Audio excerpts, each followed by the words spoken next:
మీరు సంపాదించిన మనీని హ్యాపీ మనీగా మార్చుకోవాలనుకుంటే విజువలైజేషన్ 2.0కి జాయిన్ అవ్వండి. నమస్తే వంశీ గారు. నమస్కారం మేడం. జూలై 16th మనం క్లాస్ అనౌన్స్ చేసాము. చాలామంది ఫీడ్బ్యాక్ బాగుంది అండ్ ఎవరైతే వీడియోస్ చూస్తూ ఉన్నారో ఇంతకుముందు చేసినవి కాల్స్ కూడా ఎంక్వైరీస్ జరుగుతున్నాయి. స్పీడ్ రీడింగ్ అండ్ దాంతోపాటు మెమరీ చాలామంది పిల్లలకి ఫియర్ వల్ల కావచ్చు, లేదు అంటే దాని మీద ఫోకస్ లేకపోవడం వల్ల కావచ్చు, లేదు అంటే టెక్నిక్స్ తెలియక కావచ్చు, కొన్ని సందర్భాల్లో మర్చిపోతూ ఉంటారు. అది కూడా ఎస్పెషల్ ఎగ్జామ్స్ టైంలో వాళ్ళందరికీ కూడా ఈ క్లాస్ చాలా పెద్ద హెల్ప్ అవుతుందని చెప్పుకోవచ్చు. ఎందుకంటే వచ్చే కాల్స్ని బట్టి ఫీడ్బ్యాక్ని బట్టి అర్థమవుతుంది. సో ఇంకొన్ని ఎపిసోడ్స్ ఎందుకు నాకు వీటిపైనే చేయాలి అని అనిపించింది. మెమరీ పవర్ ఏదైతే ఉంటుందో గుర్తుంచుకోవడానికి కొన్ని టెక్నిక్స్ అనేవి ఉంటుంటాయి. మర్చిపోవడం అనేది చాలా కష్టం, గుర్తుపెట్టుకోవడం చాలా ఈజీ అని పదే పదే మీరు చెప్తూ ఉన్నారు. సో ఇవాళ ఏ ఎపిసోడ్ చెబుతున్నాం? ఎస్ మేడం, మనం ఇంతకుముందు వీడియోలో కూడా డిస్కస్ చేసాం మేడం. అంటే మన గోల్ రీచ్ అవ్వడానికి మనకు చాలా వేస్ ఉంటాయి. అంటే బైక్ కావచ్చు, ఎద్దుల బండి కావచ్చు, బస్ కావచ్చు, ట్రైన్ కావచ్చు, ఫ్లైట్ కావచ్చు. అయితే మనం ఈజీగా ప్రతి ఒక్కరికి అర్థమయ్యేటట్టుగా చెప్పాము. ఏంటంటే మెమరీ స్కిల్స్ నేర్చుకోవడం వల్ల మీ గోల్ని ఫ్లైట్లో వెళ్తే ఎంత ఈజీ వేలో రీచ్ అవుతారో మీ గోల్ని, అలాగే మన మెమరీ టిప్స్ అండ్ ట్రిక్స్ పాటిస్తే కూడా అదే ఫ్లోలో అంతే ఈజీగా మీ గోల్ని రీచ్ అవుతారని మనం చెప్పాము. అయితే ఈ వీడియోలో తెలంగాణలోని 33 డిస్ట్రిక్ట్స్ ఎలా గుర్తుపెట్టుకోవాలి ఈజీ వేలో జస్ట్ 10 సెకండ్స్లో నేను తెలంగాణలో ఉన్నటువంటి మొత్తం 33 డిస్ట్రిక్ట్స్ని గుర్తుపెట్టుకునేలాగా ఈ వీడియోలో చేసి చూపిస్తాను. వీడియోని ఎవరు కూడా స్కిప్ చేయకుండా ఎండ్ వరకు చూడండి. మీరు కూడా ఈ 33 డిస్ట్రిక్ట్స్ నేమ్స్ చెప్పగలరు. షూర్ వంశీ గారు. Yes madam. ఇక్కడ మనం స్క్రీన్ మీద చూసినట్లయితే అంటే 33 డిస్ట్రిక్ట్స్ ఉన్నాయి మేడం. ప్రతి ఒక్కరు ఫస్ట్ ఈ తెలంగాణలో 33 జిల్లాలను గుర్తుపెట్టుకోవాలంటే మీరు ఒకసారి చదివి ఉండండి. 33 డిస్ట్రిక్ట్స్ ఏమేమి ఉన్నాయో అసలు మనకు తెలియలేదు అనుకోండి, మనం ఈ వీడియోలో 33 డిస్ట్రిక్ట్స్ చెప్పలేము. కాబట్టి ఫస్ట్ వాటి పేర్లు చదవండి, జస్ట్ ఎనఫ్. దానివల్ల మీకు ఒక ఐడియా వస్తుంది ఏవేవి డిస్ట్రిక్ట్స్ అనేది. కొంతమంది మండలాలను జిల్లాలు కలుపుతుంటారు, కొంతమంది రాజధానులను దేశాలు కలుపుతుంటారు. కాబట్టి అట్లాంటి మిస్టేక్స్ చేయకండి పొరపాటున కూడా. ఈ 33 డిస్ట్రిక్ట్స్ ఏమున్నాయో ఒకసారి గుర్తుంచుకోండి. నెక్స్ట్ మేడం, ఇవన్నీ గుర్తుపెట్టుకోవాలంటే మనం జస్ట్ ఈ 6 లైన్స్ గుర్తుపెట్టుకుంటే సరిపోతుంది మేడం. కానీ ఇక్కడ చాలా ఈజీ వేలో లాజికల్గా ఉండాలి, కొంచెం షార్ప్గా ఉండాలి ఇక్కడ నేను చెప్పే టెక్నిక్ని బట్టి. ఎందుకంటే ఈ 6 స్టెప్స్లోనే నేను 33 డిస్ట్రిక్ట్స్ని మీకు 10 సెకండ్స్లో నేర్పిస్తానని ముందే చెప్పాను. కాబట్టి అలర్ట్గా ఉండాలన్నమాట. సో దీనికి సంబంధించి మనం ఒక చిన్న స్టోరీ చెప్తాను మేడం. నేను చూడండి, ఫస్ట్ నా దగ్గర 33 రూపీస్ ఉన్నాయి మేడం. నా దగ్గర 33 రూపీస్ ఉన్నాయి. భారత్ పే చేశాను మా ఫ్రెండ్కి. భారత్ పే స్కానర్ ఉంటుంది కదా మామూలుగా. నేను 33 రూపీస్ని భారత్ పే చేశాను మా ఫ్రెండ్కి. మా ఫ్రెండ్ పేరు వచ్చేసి హరి. ఆ పర్సన్ నా దగ్గర 33 రూపీస్ తీసుకొని నాకు ఏం చెప్పాడంటే, ఈ 33 రూపీస్ తోటి నీకు వీసా తీసుకొని వస్తానని చెప్పాడు నా దగ్గరికి. 33 రూపీస్కి వీసా తీసుకొని వస్తాను. రియాలిటీలో అవుతుందా? కాదు. వీసా తీసుకొస్తానని నా దగ్గర జోక్ చేశాడు అనమాట.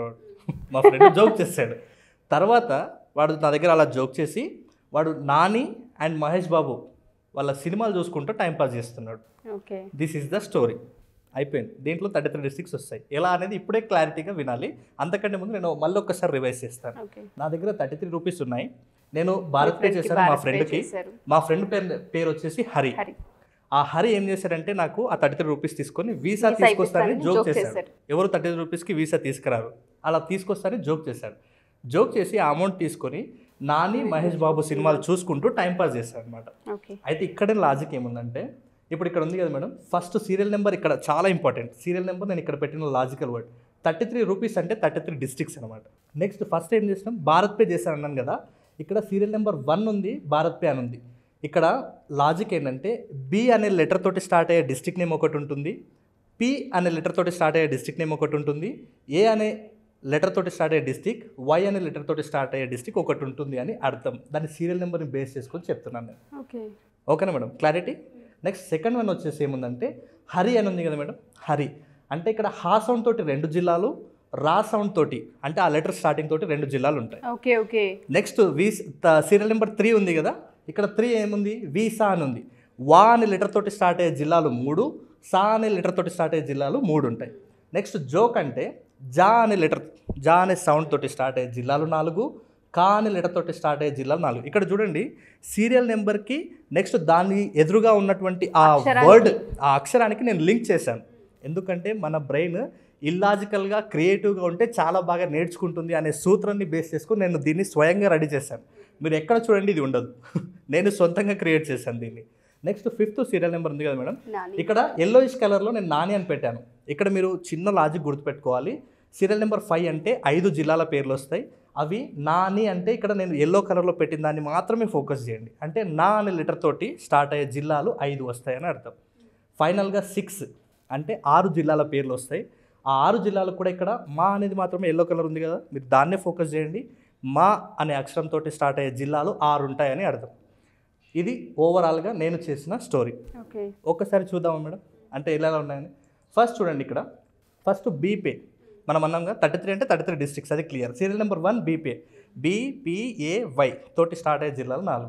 చూడండి మేడం, ఫస్ట్ బి అంటే భద్రాద్రి కొత్తగూడెం, పి అంటే పెద్దపల్లి, ఏ అంటే ఆదిలాబాద్, వై అంటే యాదాద్రి భువనగిరి. సో మీరు ఫస్ట్ సీరియల్ నెంబర్ బీపే భారత్ పే అని గుర్తుపెట్టుకోండి చాలు, మీకు ఫస్ట్ 4 జిల్లాలు వస్తాయి. సెకండ్ ఏముంది, భారత్ పే చేశాను ఎవరికి, హరి, మా ఫ్రెండ్ హరి. అంటే హా సౌండ్ తోటి 2 జిల్లాలు, రా సౌండ్ తోటి 2 జిల్లాలు, ఓవరాల్ ఇక్కడ 4 జిల్లాలు వస్తాయి. చూడండి మేడం, ఫస్ట్ హా సౌండ్ తోటి హైదరాబాద్, హనుమకొండ, ఇది 2 జిల్లాలు. నెక్స్ట్ రా అనే సౌండ్ తోటి 2 జిల్లాలు, రాజన్న సిరిసిల్ల, రంగారెడ్డి. అంటే ఫస్ట్ భారత్ పే అంటే 4 అయిపోయినాయి, మళ్ళీ హరి అంటే 4 డిస్ట్రిక్ట్స్ అయిపోయినాయి. నెక్స్ట్ థర్డ్ వన్ ఏముంది, వీసా తీసుకొస్తా అని చెప్పిండు. అంటే వాతోటి 3 జిల్లాలు, సా తోటి 3 జిల్లాలు వస్తాయి. సో వాతోటి వచ్చే 3 జిల్లాలు వికారాబాద్, వనపర్తి, వరంగల్. నెక్స్ట్ ఏంటి, సా తోటి వచ్చే 3 జిల్లాలు సంగారెడ్డి, సిద్దిపేట, సూర్యాపేట. వీసా తెస్తాను ఏం చేశాడు, 4th స్టెప్లో జోక్ చేశాడు. అంటే జా సౌండ్ తోటి ఒక 4 జిల్లాలు, కా సౌండ్ తోటి ఒక 4 జిల్లాలు. ఫస్ట్ చూడండి, జా తోటి జనగాం, జగిత్యాల, జయశంకర్, భూపాలపల్లి, జోగులాంబ, గద్వాల్, ఈ 4 జిల్లాలు. నెక్స్ట్ కా సౌండ్ తోటి చూడండి మేడం, కామారెడ్డి, కరీంనగర్, ఖమ్మం, కొమరం భీం, ఆసిఫాబాద్. అంటే ఓవరాల్గా ఈ 4th స్టెప్లో సీరియల్ నెంబర్ 4లో జోక్ అనే ఆ వర్డ్ తోటి మనకు 8 జిల్లాల పేర్లు వచ్చేసాయి. నెక్స్ట్ ఏంటి, జోక్ చేసి వాడు ఫస్ట్ ఎవరు సినిమాలు చూశాడు, నాని అన్నాను. నాని అంటే సీరియల్ నెంబర్ 5, నా అనే లెటర్ మాత్రమే గుర్తుపెట్టుకోండి, మీకు ఈజీగా ఉండడం కోసం నేను నాని అని రాశాను. అక్కడ నా అనే లెటర్ తోటి 5 జిల్లాల పేర్లు వస్తాయి. అవేంటంటే Nagarkurnool, Nalgonda, Narayanpet, Nirmal, Nizamabad. Final last step 6th Mahesh Babu అన్నాను. అంటే 6th సీరియల్ నెంబర్ 6 కాబట్టి 6 డిస్ట్రిక్ట్స్ నేమ్స్ ఉంటుంది. మహేష్ బాబులో మా లెటర్ మీద ఫోకస్ చేయాలి కాబట్టి మా అనే లెటర్ తోటి 6 జిల్లాల పేర్లు వస్తాయి. చూడండి అవి ఏంటేంటి, Mahabubabad, Mahabubnagar, Mancherial, Medak, Medchal Malkajgiri, Mulugu. Complete 33 districts. ఒక చిన్న 2 పదాలతోనే ఎంత లాజిక్గా క్రియేట్ చేసుకొని గుర్తుపెట్టుకోగలం ఒక వర్డ్తో అన్నది, ఒక నెంబర్తోని చాలా బాగా క్రియేట్ చేశారు వంశీ గారు. నిజంగా ఇటువంటి టెక్నిక్స్ అన్ని మనం పిల్లల సిలబస్లో యాడ్ చేసే అవకాశం ఉంటుందా, అంటే ప్రతి సిలబస్కి కూడా వాళ్ళంతా వాళ్ళు ఓన్గా క్రియేట్ చేసుకునే కెపాసిటీని మనం నేర్పించే అవకాశం ఉంటుందా ఈ 10 రోజుల్లో? ఎస్ మేడం, ఇందాక నేను ఒక చిన్న లాజిక్ పాయింట్ని బేస్ చేసుకొని నేను క్రియేటివ్గా దీన్ని తయారు చేశాను. 1 నెంబరు 2 అక్షరాలు, 1 సీరియల్ నెంబర్ 2 అక్షరాలు, చిన్న స్టోరీ. ప్రతి ఒక్కరు కూడా గుర్తుపెట్టుకుంటారు. వీడియో చూసిన ప్రతి చిన్న పిల్లలకు కూడా అసలు 33 డిస్ట్రిక్ట్స్ ఏమున్నాయో తెలియని స్టేజ్ నుంచి 33 డిస్ట్రిక్ట్స్ని చూడకుండా చెప్పే స్టేజ్కి ఈ వీడియో తీసుకెళ్తుంది 100%గా. అయితే నేను ఒకటే విషయం చెప్తాను మేడం, ఈ విషయాన్ని నేను చూపిస్తే స్టూడెంట్స్ నేర్చుకోవడం కాదు, వాళ్ళే స్వయంగా తయారు చేసుకోవడం కోసం నేను 10 days ఈ స్టడీస్కి సంబంధించిన ఒక బ్లూ ప్రింట్ ఇస్తాను. అంటే దాంట్లో ప్రతిదాన్ని కూడా ఒక మెథడ్ ఉంటుంది. కానీ చాలామంది ఏం చేస్తుంటారంటే బట్టి విధానంలోనే చదువుతారు. ఎందుకంటే వాళ్ళకి తెలిసింది అది ఒకటే మెథడ్, దాన్ని రూట్ మెథడ్ అంటారు. కానీ బట్టి విధానంలో అన్ని పాసిబుల్ కావు. బట్టి విధానంలో కొన్ని మాత్రమే పాసిబుల్ అవుతాయి. ఆ కొన్ని ఏంటి పాసిబుల్ అయితే అనేది మనం నెక్స్ట్ వీడియోలో చేద్దాం. కానీ అందరు ఏం చేస్తున్నారంటే న్యూమరికల్ డాటాని బట్టి పద్ధతిలో, అండ్ ఇయర్స్ను బట్టి పద్ధతిలో, లాంగ్ ఆన్సర్స్ని బట్టి పద్ధతిలోని, నెక్స్ట్ కెమిస్ట్రీ అయినా ఫిజిక్స్ అయినా దేన్నైనా కూడా బట్టి పడుతున్నారు. అన్నింటినీ బట్టి పడితే బట్టి విధానం అనేది మన బ్రెయిన్కి ఇష్టం లేని ఒక ప్రాసెస్.